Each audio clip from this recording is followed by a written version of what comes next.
আরেকটি বিষয় যে আমরা ঈদের দিনে কিভাবে ঈদকে উদযাপন করব।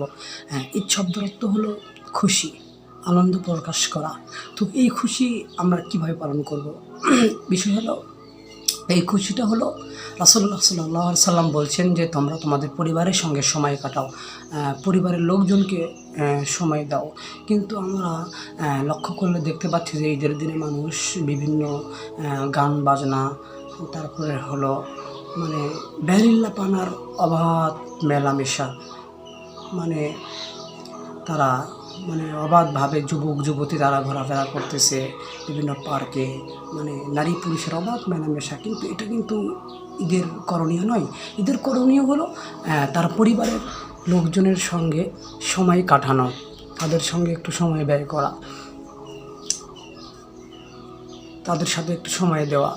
কিন্তু আমরা কী করতেছি, আমরা বাদ্যযন্ত্র গান বাজনা বাজায়া বিভিন্ন পার্কে নারী পুরুষ সবাই একসাথে ঘুরতে যাচ্ছি। ঈদের দিনে আরেকটি কাজ আপনি করতে পারেন।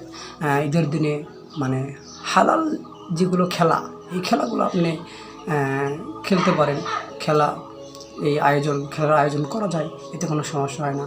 যেমন রাসূলুল্লাহ সাল্লাল্লাহু আলাইহি সাল্লামের যুগে মসজিদে নববীর পাশেই, ওখানে সাহাবীরা, তারপরে হলো ছোটো ছোটো বাচ্চারা, তারা তীর দিয়ে বর্শা দিয়ে খেলাধুলা করছে।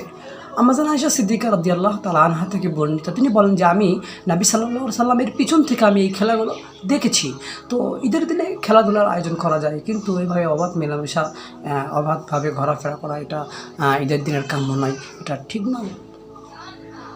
ঈদের দিনে সাধারণতভাবে ছোট বাচ্চারা ডব বাজাইতে পারে, যেটা এক পাশে ফাঁকা, এক পাশে আপনার এই যে ঢোলের মতন। তো এটা বাজানো যেতে পারে, সমস্যা হবে না, এটাও হাদিসে আছে। কিন্তু অশ্লীল গান, বেহায়াপনা, বেরিল্লাপানা এগুলো থেকে দূরে থাকবেন।